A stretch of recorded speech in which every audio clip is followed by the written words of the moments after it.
They called her Unsinkable, Japan's ultimate carrier, armored and invincible. But within hours of her first battle, Taihō would vanish beneath the Pacific, torn apart from within. The ship, born from defeat, carried secrets no armor could protect. After Midway, Japan's pride lay in ruins, with the 4 fleet carriers gone and alongside its naval supremacy. From those ashes rose a single answer: Taihō. Meaning Great Phoenix, she was designed to prove that Japan could still dominate the Pacific. Her flight deck was armored with 3 inches of steel, which was a first for any Japanese carrier. It was built to resist the kind of bomb strikes that had doomed Akagi and Kaga.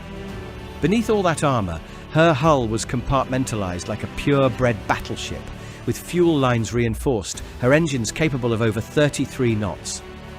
Every plate and rivet carried a message. Never again would a single hit decide Japan's fate. Even to the men who served aboard her, Taihō was so much more than a warship.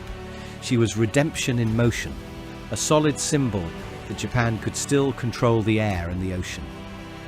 As she prepared for her first mission in 1944, the fleet believed it finally possessed a weapon worthy of turning the tide, although even legends have weaknesses hidden beneath their armor. Because perfection that's built in desperation always carries cracks that eyes can't really see. Taihō's creation was a feat of sheer determination. Commissioned in March 1944, she emerged from Kure Naval Arsenal as Japan's last fully realized carrier that was sleek and powerful, but hurried nonetheless. Every deadline was cut close. The war had drained Japan's resources. Steel was scarce, skilled labor scarcer still. What should have taken years was completed in less than 2. Engineers pushed limits they barely understood. Her armored flight deck added unmatched protection, but also immense weight, forcing design trade-offs deep below the waterline. New aviation fuel systems promised faster refueling, but they introduced some volatile risks as well. Tight schedules meant critical testing was skipped, and men worked through air raids, welding beneath blackout tarps as bombs fell miles away. When Taihō finally sailed, she represented both triumph and exhaustion, a masterpiece built under siege. She was immediately placed under Admiral Jisaburo Ozawa's command, leading the mobile fleet into Operation A-Go, Japan's last great carrier offensive. To every sailor aboard, Taihō wasn't just a ship. She was proof Japan still had strength left to fight. Seemed like the first mission would test that belief to the breaking point. The ocean ahead would become a graveyard for Japan's dying air power. June 19, 1944, dawn over the Philippine Sea. Taihō cuts through rather calm waters, her decks alive with motion. Mechanics tune engines, armorers load bombs, and pilots stand by for launch orders. She leads Admiral Ozawa's mobile fleet of 9 carriers, hundreds of aircraft, and Japan's last chance to turn the tide. Their objective: destroy the US 5th Fleet before it reaches the Marianas. American landings at Saipan threatened Japan's defensive perimeter, and the Imperial Navy's answer was to strike first, fast and hard. From Taihō's armored deck, waves of Zeros, Judies and Jills roar into the sky, chasing radar contacts beyond the horizon. But what awaited them wasn't opportunity, it was total annihilation. The US carriers, guided by superior radar and veteran pilots, turned the skies into a slaughterhouse. One by one, Japan's attacking waves vanished in flames before ever reaching their targets. Aboard Taihō, crew members still believed their flagship was untouchable, an unsinkable fortress of steel leading a wounded empire's last stand. They were wrong. Their greatest threat was already closing in from below. Beneath the waves, a single hunter waited, silent, patient, and deadly precise. At 7:45 a.m., the submarine USS Albacore, commanded by Lieutenant Commander James W. Blanchard, sighted Taihō's task group slicing through the Pacific. He maneuvered into position, closing the distance through layers of Japanese escort screens. 6 torpedoes left their tubes in rapid succession, and were streaking toward the largest target the US Navy had ever faced. One torpedo found its mark.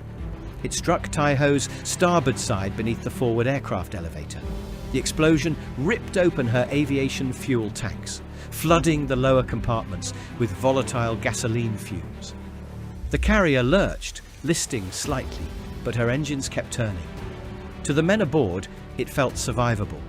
Another test of their unsinkable armor. Damage reports were somewhat confusing as pumps were activated, compartments sealed, and operations resumed.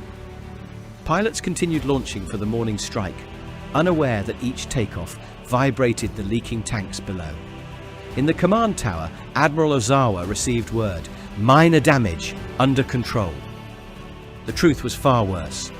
The blast hadn't sunk Taihō.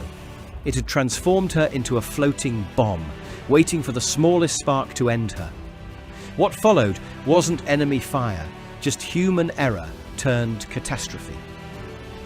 Inside Taihō, the air grew noticeably heavier by the hour. Gasoline fumes seeped through the lower decks, pooling in every compartment the damage control teams couldn't reach. The crew, now choking on the smell, opened hatches and ran the ventilation system to clear it, unaware they were spreading death throughout the ship. Fuel vapor flowed through ducts, engine spaces, and even the crew quarters. Each gust of circulated air carried a thin mist of explosive gas to all corners of the carrier. No one realized the danger. The ventilation crews were following standard procedure for any ship but Taihō. Her armored hangar perfectly trapped the fumes, turning every sealed space into a potential ignition chamber. By noon, the temperature below decks climbed dangerously. Engineers worked beside flickering lights, mechanics refueled aircraft, and officers prepared for another launch cycle.